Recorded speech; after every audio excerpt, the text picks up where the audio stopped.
The warning sirens of New Denver Colony spaceport pierced the air, their shrill cry bouncing off the metallic walls. 8-year-old Tom clutched his father's sleeve as they moved through the crowded terminal. The monthly evacuation drill had started 5 minutes early, catching many travelers off guard. "Keep up, Tom." Robert pulled his son along, shouldering past a group of tall, blue-skinned traders. He muttered under his breath about aliens taking up too much space as they pushed through the crowd. Tom tried his best to keep pace, but his short legs couldn't match his father's angry strides. The spaceport was a maze of shifting bodies, humans mixing with creatures from 100 different worlds. A floating maintenance bot whizzed past Tom's head, making him duck. In that moment, his fingers slipped from his father's sleeve. "Dad," Tom called out, but his voice was lost in the chaos. The crowd pushed and pulled around him like a tide. A towering insectoid being stepped between him and where he'd last seen his father, its chitinous legs clicking against the floor. Tom backpedaled, heart pounding. The boy found himself being swept along with the crowd, carried toward an unfamiliar corridor. Holographic signs flashed overhead in multiple languages, none of which he could read. The familiar blue, main terminal arrows were nowhere to be seen. Tom squeezed between two arguing merchants and ducked under a hovering luggage cart. The crowd was thinning now, but he realized with growing panic that he'd entered a quieter section of the spaceport. The sleek passenger terminals had given way to utilitarian metal walls and warning signs about authorized personnel only. The cargo section was eerily quiet compared to the main terminal's chaos. Massive shipping containers lined the walls, some humming with power fields that made Tom's hair stand on end. The evacuation siren was muffled here, a distant wail that only added to his rising fear. "Hello," Tom called out, his voice echoing off the metal walls. "Is anyone here? I need help." A skittering sound made him jump. In the shadows between two containers, something small and mechanical darted past, probably a maintenance drone. Tom backed away, bumping into a cargo container marked with symbols he didn't understand. A soft warning beep told him he'd triggered some kind of sensor. The boy's eyes filled with tears. Everything in the cargo bay looked the same, endless rows of containers stretching into shadowy distances. He couldn't even remember which direction he'd come from anymore. The evacuation drill sirens continued their distant wail, a reminder that he was in the wrong place at the worst possible time. Tom slid down to sit against one of the containers, pulling his knees to his chest. His father had always warned him about the dangers of the spaceport, about untrustworthy aliens, and dangerous cargo areas. Now he was lost in exactly the kind of place he'd been warned about.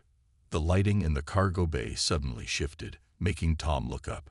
Emergency lights began flashing along the floor, standard procedure during evacuation drills. The new lighting cast strange, moving shadows everywhere, making the cargo bay seem even more alien and threatening.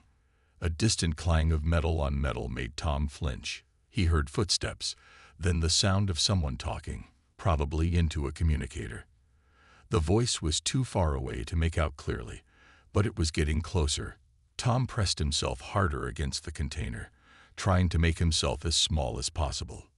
Should he call out for help? His father had always said not to trust strangers in the spaceport, especially in restricted areas. But he was lost, scared, and the evacuation drill meant everyone would be leaving soon. If he didn't get help now, he might be stuck here for hours. The footsteps grew closer.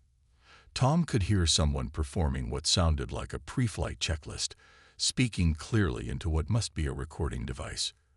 The voice was deep, calm, and human, a small comfort in the alien environment. Tom took a deep breath, gathering his courage. He would have to trust someone if he wanted to find his way back to his father. Slowly, he stood up, ready to step out from between the containers and make his presence known to whoever was approaching. Marcus Walker moved through the cargo bay with practiced ease, his boots making solid clicks against the metal floor. 20 years of piloting cargo ships had taught him to trust his instincts, and something felt off about Bay 47 today. He paused his pre-flight checklist recording and listened carefully. A small sound, like a held breath, caught his attention. Marcus turned slowly, his experienced eyes scanning the shadows between the cargo containers. The evacuation drill sirens continued their distant wail, but in this section of the spaceport, every small noise stood out. "Hello," he called out, keeping his voice gentle. "Someone there. This is a restricted area, but if you're lost, I can help." For a moment, nothing happened. Then, from between two massive containers, a small figure emerged. A boy, no more than 8 or 9 years old, stood trembling in the emergency light's red glow. His eyes were red from crying, and he clutched a small backpack decorated with cartoon spaceships. Marcus immediately stopped his approach, knowing his height could be intimidating to a frightened child. Instead, he crouched down, making himself appear smaller. "Hey there, buddy. You look a little lost. I'm Marcus, one of the cargo pilots here." The boy, Tom, wiped his eyes with his sleeve. "I had got separated from my dad during the evacuation drill. Everything looked the same, and I couldn't find my way back." Marcus nodded understandingly. The spaceport can be confusing, especially during drills, but you're safe now. I know every corner of this place. He smiled warmly, his dark eyes crinkling at the corners. "Want to see something cool while we contact security?" Tom hesitated, then nodded slightly. Marcus reached into his pocket and pulled out what looked like a simple metal disc. With a few taps, a holographic map of the spaceport burst into life between them, floating in the air like a miniature city of light. "See this red dot? That's where we are right now." Marcus pointed to a blinking light in the cargo section. "And all these blue areas. That's where the evacuation drill is happening. We're perfectly safe here in the cargo bay." Tom stepped closer, fascinated by the detailed hologram. His fear began to fade as Marcus explained different parts of the map, pointing out interesting places like the alien botanical gardens and the observation deck where you could watch ships take off. "My ship's just over there," Marcus said, gesturing to a sleek cargo vessel visible through the bay windows. "I fly supplies between colonies. Been doing it so long, I probably know half the station workers by name. Speaking of which," he tapped his communication badge. "Let me call security to help find your dad." Before he could make the call, Tom's stomach growled loudly. The boy looked embarrassed, but Marcus just chuckled. "Sounds like someone missed lunch. Here." He reached into his flight jacket and pulled out a sealed package. "Emergency ration bar. Not exactly gourmet, but it's got chocolate chips." Tom accepted the bar gratefully, and as he ate, Marcus began telling him stories about the different places he'd visited as a pilot. He described the crystal forests of Proxima B, where the trees chimed like bells in the wind, and the floating cities of Europa, built underneath the moon's icy surface. "When I was your age," Marcus said, "I dreamed about flying to other worlds. Now I get to do it every day. The universe is full of amazing things and amazing people, human and alien alike." As they talked, Marcus discreetly sent a message to station security about finding a lost child. He kept Tom engaged with stories, watching the boy slowly relax as his fear was replaced by curiosity about the wonders of space travel. The evacuation drill sirens finally fell silent, signaling the end of the exercise. Tom looked up at Marcus with worried eyes.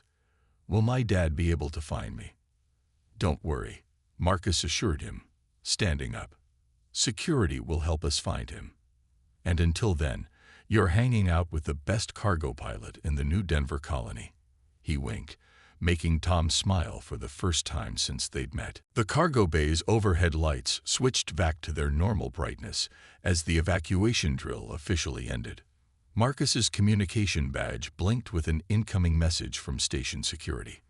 "This is Officer Wilson," a crisp voice announced. "We're receiving reports of a missing child in your sector. Can you confirm the boy's identity?" Marcus looked at Tom, who had perked up at the mention of a missing child report. "What's your full name, buddy? They'll need it to find your dad." "Tom Reed, The boy answered, then added proudly, I'm 8.5. Marcus relayed the information to security. While they waited for a response, he noticed Tom staring at a massive cargo container being moved by robotic arms in the adjacent bay. Want to learn how those work? Marcus asked, seeing an opportunity to keep the boy's mind off his worries. Tom nodded eagerly. Marcus pulled up a new hologram from his disk, this time showing the inner workings of the cargo handling system. See these purple lines? They're gravity control beams, much safer than old-style cranes. The computer calculates exactly how much force to use, kind of like. He paused, thinking of a comparison Tom would understand, kind of like picking up eggs without breaking them. Tom watched intently as Marcus explained how the spaceport's systems worked. The boy's questions showed a genuine curiosity about space technology, making Marcus smile. It reminded him of his own childhood fascination with the stars. Have you ever seen an alien ship up close? Tom asked suddenly. Marcus nodded. Every day. In fact, he pointed through the bay window to a sleek vessel with an unusual crystalline structure at its stern.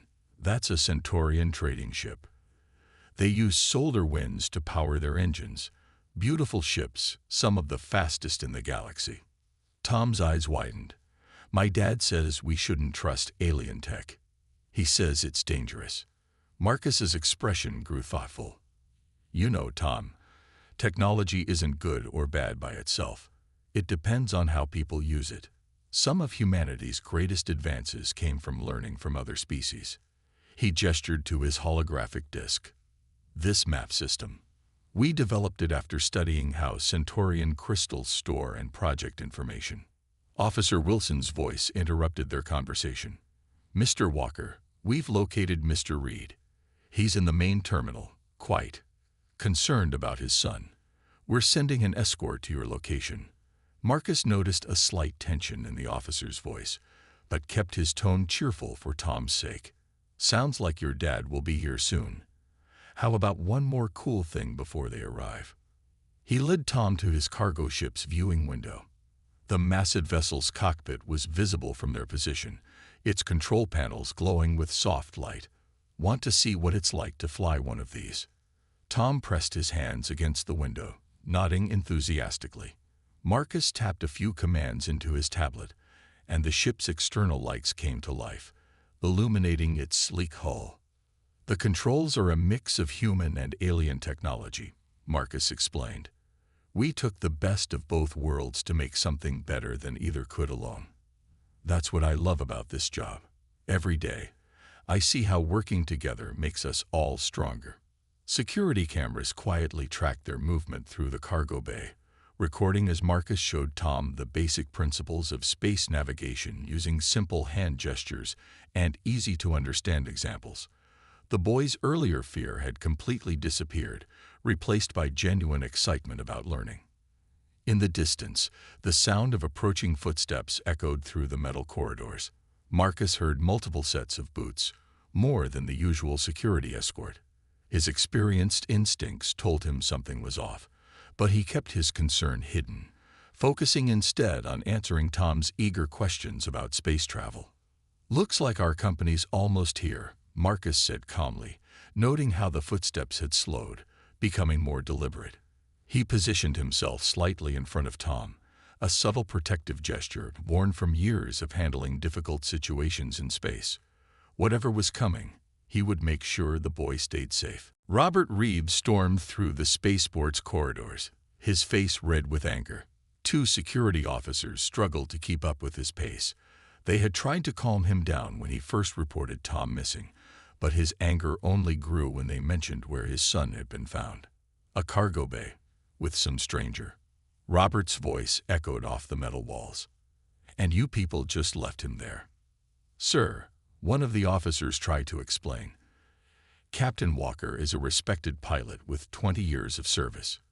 Your son is perfectly safe. Safe. Robert spun around, cutting the officer off. Do you know what happens in cargo bays? The kinds of people who work there. The aliens they deal with. The officers exchanged worried glances, Robert Reed's views about non-humans were well known in the colony.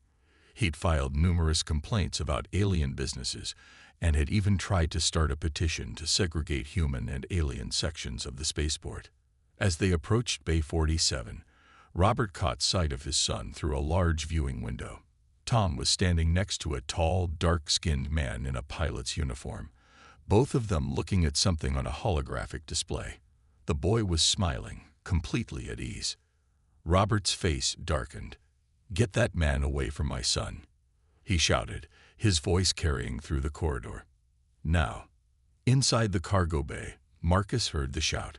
He straightened up slowly, keeping his movements calm and deliberate. Tom, startled by his father's voice, stepped closer to Marcus. "It's okay," Marcus said softly to Tom. "Your dad was just worried about you." He turned toward the approaching group, maintaining a professional demeanor despite Robert's hostile approach. Robert burst into the cargo bay. The security officers closed behind. "Tom, get away from him." He rushed forward, but the officers moved quickly to position themselves between the two groups. "Dad, Marcus was just showing me his ship," Tom protested, confused by his father's anger. "He helped me when I was lost, and he knows all about space travel." "Marcus, is it?" Robert's voice dripped with suspicion. "And what exactly were you doing with my son in this restricted area?" Marcus kept his voice steady and professional. "Mr. Reed, I found Tom here during the evacuation drill. He was lost and scared. I contacted security immediately and kept him calm while we waited." Kept him calm. By filling his head with stories about aliens. Robert noticed the holographic display showing the Centaurian trading ship, teaching him about foreign technology. One of the security officers stepped forward. "Mr. Reed, we have the entire interaction recorded on security cameras." Captain Walker followed all proper protocols. Protocols? Robert laughed bitterly. A grown man luring a child into a cargo bay, showing him alien ships, and that's protocol. He turned to the officers. "Do you know how many children disappear in spaceports? How many end up on alien worlds, never to be seen again?" Marcus remained still, his expression neutral despite the accusations. Years of dealing with difficult situations in space had taught him the value of staying calm. He could see Tom's confused and frightened expression, and his main concern was avoiding any escalation that might upset the boy further. "Mr. Reed," Marcus said calmly, "I understand you were worried. Any parent would be. But right now, you're frightening your son." Robert's face flushed darker. "Don't you dare tell me about my son." He turned to the security officers. "I want him arrested. Now. Kidnapping, endangering a minor, unauthorized contact." "Dad, stop." Tom's voice cracked with emotion. "Marcus helped me. He gave me food and told me about space and made me feel safe when I was scared." The security officers looked increasingly uncomfortable. One of them touched his communication badge, speaking quietly. "Control, we may need additional support in Bay 47. Situation is escalating." The tension in Cargo Bay 47 thickened as Robert Reed pulled out his personal tablet. His fingers moved quickly across the screen, typing out an official complaint to Colonial Security's main office. "I want this on record," Robert announced, his voice sharp. "This man was found alone with my son in a restricted area, showing him alien vessels and technology.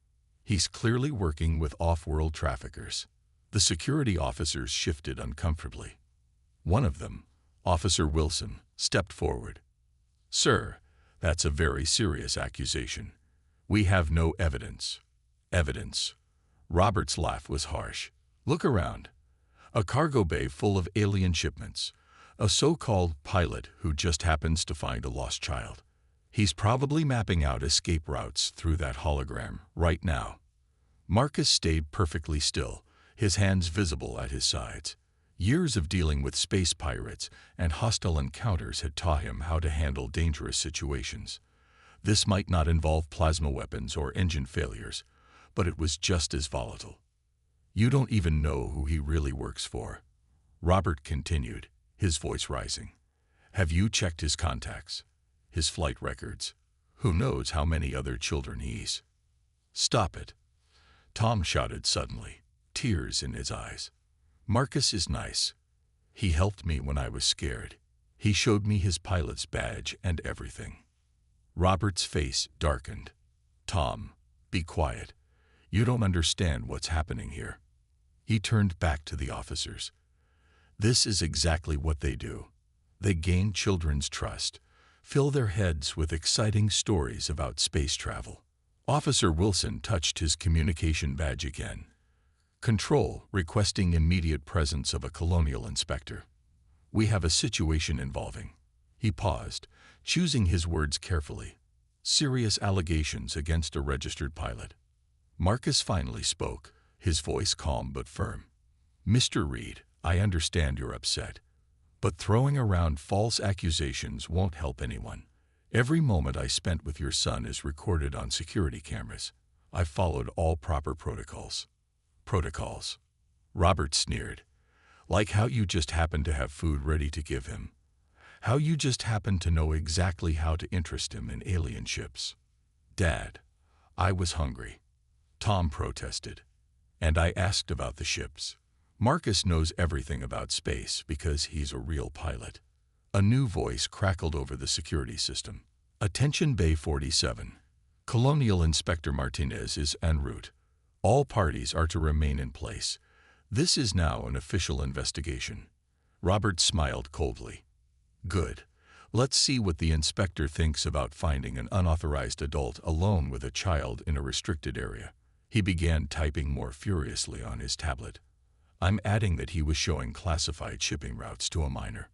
Marcus kept his expression neutral, but his mind raced. False accusations like this could end a pilot's career, even if proven wrong. The shipping companies were extremely careful about their reputation, especially regarding child safety. The security officers looked increasingly concerned. One whispered into her communicator, requesting access to the bay's full security footage. The other maintained his position between Marcus and Robert, clearly worried about the situation escalating further. Tom started crying quietly, confused and frightened by his father's behavior. Marcus wanted to comfort the boy, but knew any movement toward him would only make things worse. Mr. Reed, Officer Wilson tried again. Making false statements to colonial security is a serious offense. If you proceed with these accusations, false. Robert's voice rose to a shout. Look at him, standing there like he owns the place, probably thinking about his next victim. I bet if you check his flight records, you'll find other coincidental meetings with lost children. The sound of approaching footsteps echoed through the corridor. Multiple sets, moving quickly. The colonial inspector was almost there, and with them would come a full investigation team. Marcus took a deep breath, knowing the next few minutes would determine not just his future, but potentially the safety of his career. Colonial Inspector Martinez entered Cargo Bay 47 with 4 additional security officers.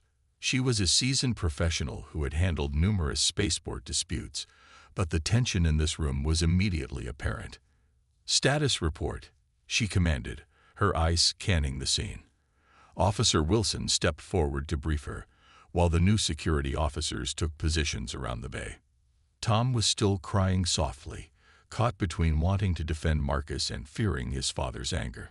Marcus hadn't moved from his spot, maintaining a calm exterior despite the serious accusations being leveled against him. Inspector, Robert said immediately, I want this man arrested. He lured my son into this restricted area during an evacuation drill. Martinez held up her hand, silencing him. First, we review the evidence. She nodded to one of her officers, who activated a large holographic display. Show me the security footage from the past hour, all angles. Multiple video feeds appeared in the air. They showed Tom getting separated from his father, wandering into the cargo bay, and every interaction between him and Marcus. The audio was clear, capturing every word of their conversations about space travel. As you can see, Marcus spoke calmly. I followed standard protocol.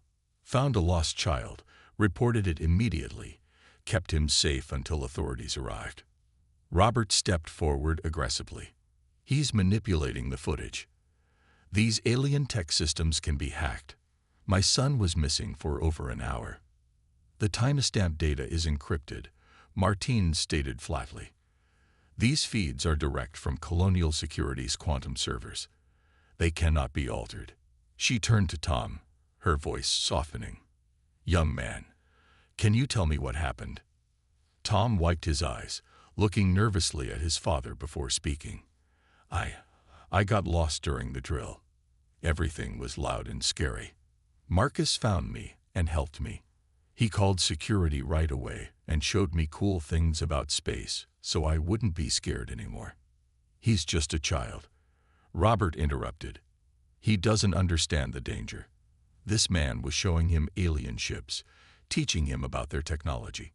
Who knows what kind of propaganda? Mr. Reed, Martinez cut him off sharply. Making false accusations is a serious offense. She gestured to her tablet. Captain Walker's record is exemplary. 20 years of service, multiple commendations for assistance during emergencies, including, she emphasized, 3 previous incidents of helping lost children in the spaceport. The color drained from Robert's face, but his anger remained. So he's done this before. That proves.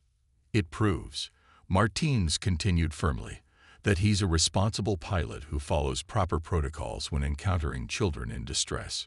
She turned to her officers. Show me Captain Walker's alert to security about finding the child. A new hologram appeared, showing the timestamp of Marcus's alert, just 2 minutes after he'd found Tom. The log also showed his exact location and status updates. Please, Robert tried again. You don't understand.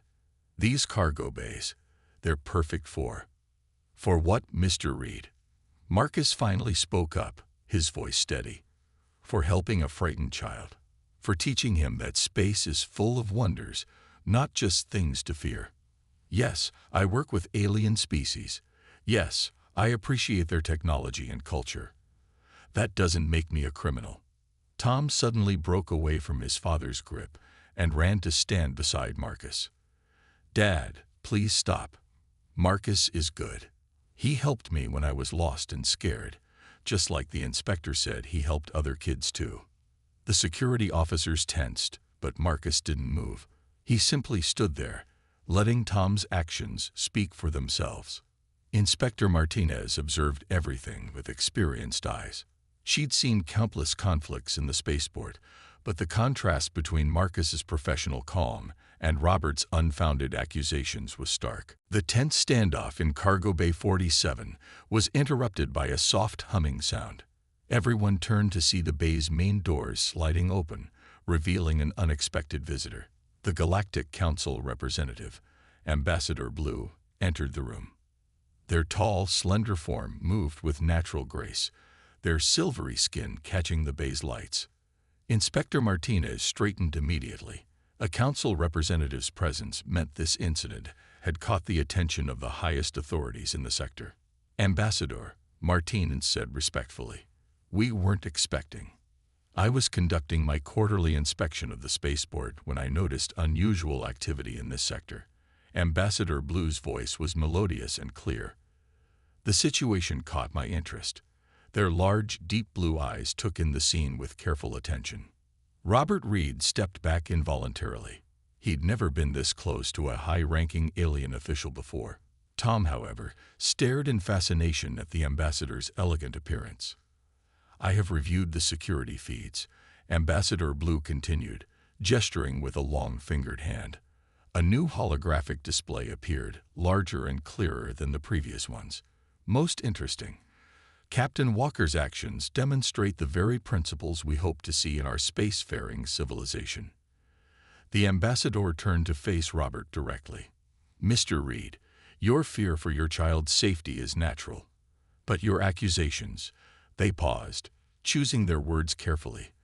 They speak to a deeper fear, one that holds humanity back from its full potential in the galactic community.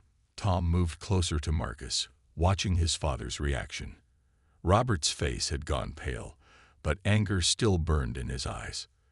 With respect, Ambassador, Robert said stiffly, this is a human matter.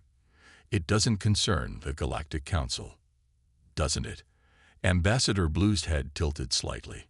When a child becomes lost in a spaceport used by dozens of species, when a respected pilot helps that child while teaching him about the wonders of our shared universe, when false accusations are made based on fear of the unknown, these are exactly the matters that concern us.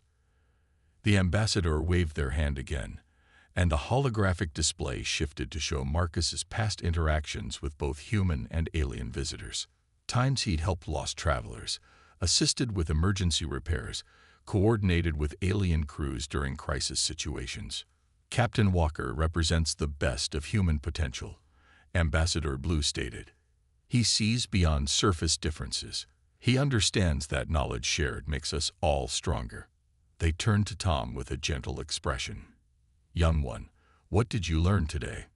Tom looked up at the tall alien figure without fear. Marcus taught me about different kinds of ships and how humans and aliens work together to make them better. And that space is full of amazing things, not scary ones. Ambassador Blue's silver skin seemed to shimmer with approval. Wisdom from the mouth of a child. They turned back to Robert. Mr. Reed, the Galactic Council has watched humanity's progress with great interest. Your species has much to offer the galaxy, but only if you can overcome these. They paused again. These inherited fears. Inspector Martinez stepped forward. Ambassador, given your direct observation of these events, would you be willing to provide an official statement for our records? Of course, Ambassador Blue agreed. I will also be filing a commendation for Captain Walker with the Galactic Council. His actions today exemplify the principles of interspecies cooperation we strive to promote. Robert stood frozen, his accusations withering under the combined weight of the security footage, the inspector's investigation, and now the ambassador's presence. His worldview, built on fear and suspicion, was crumbling in the face of undeniable evidence of his errors. Inspector Martinez looked at her tablet, reviewing the final security reports and witness statements. The cargo bay had grown quiet, the tension slowly draining away under Ambassador Blue's calm presence.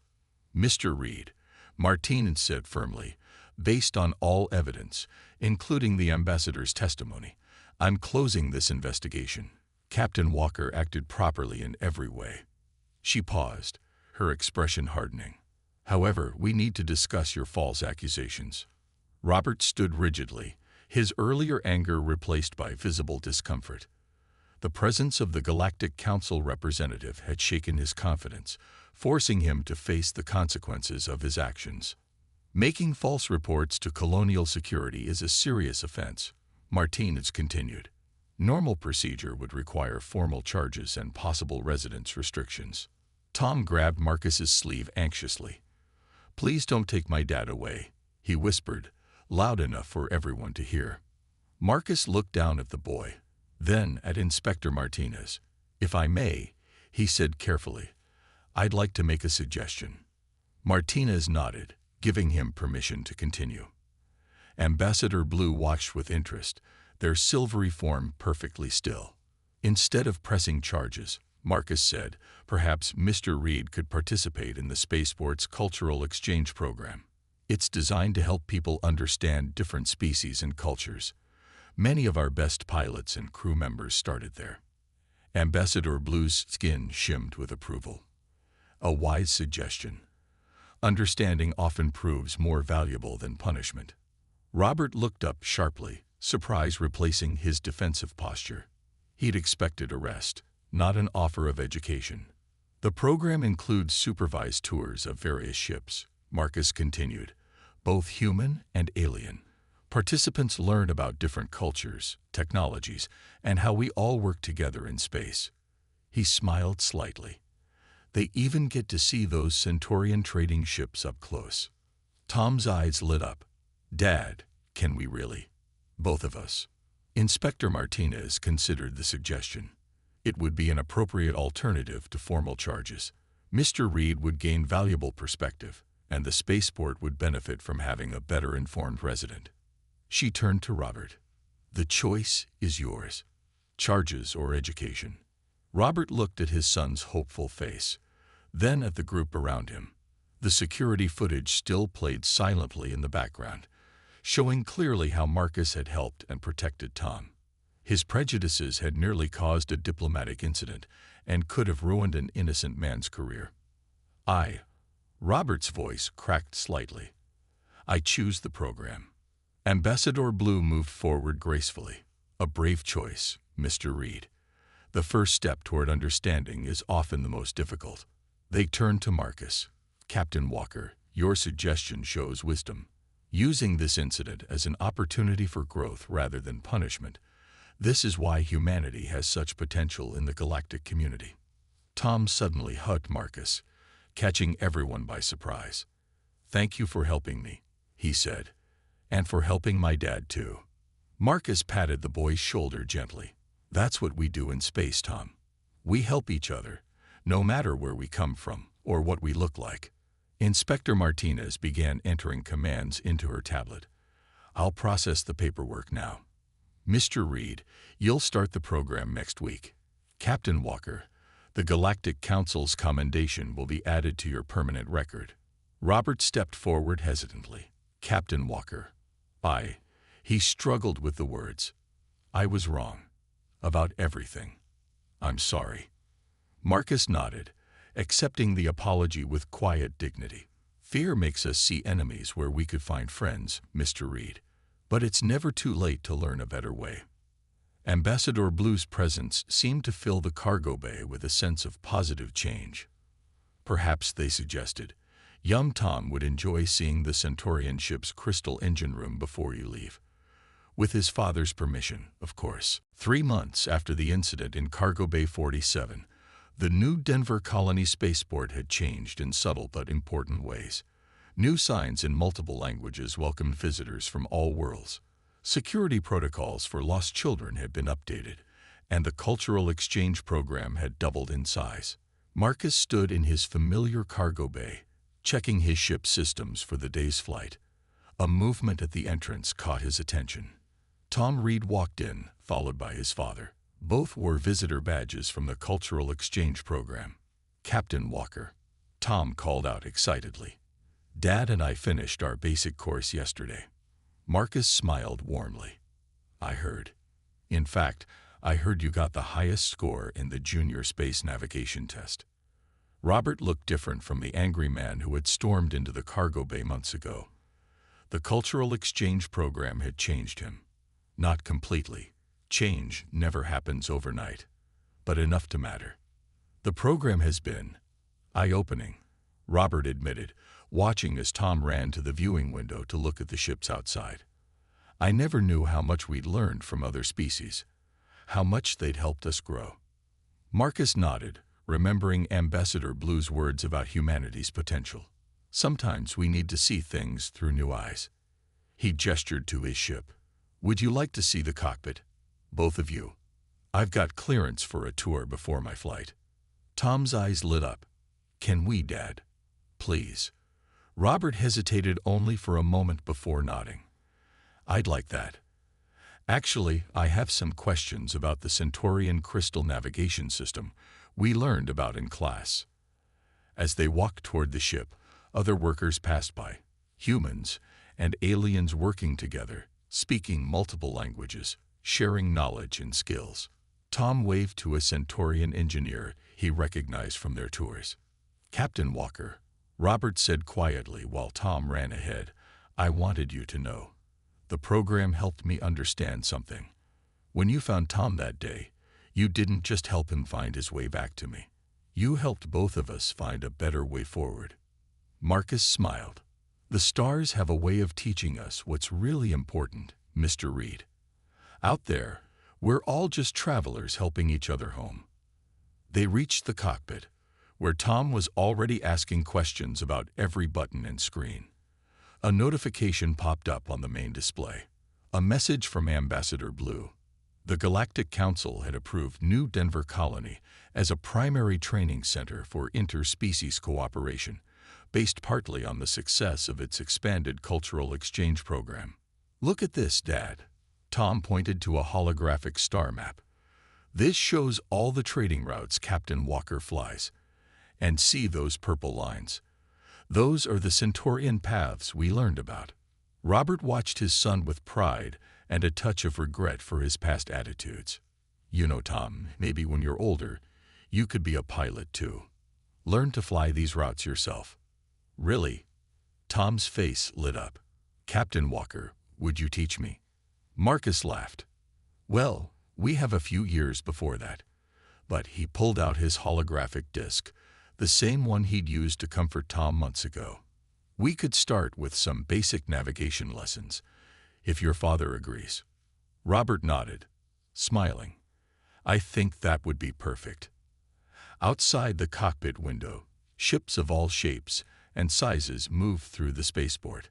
Human vessels alongside alien craft, working together in a dance of commerce and cooperation.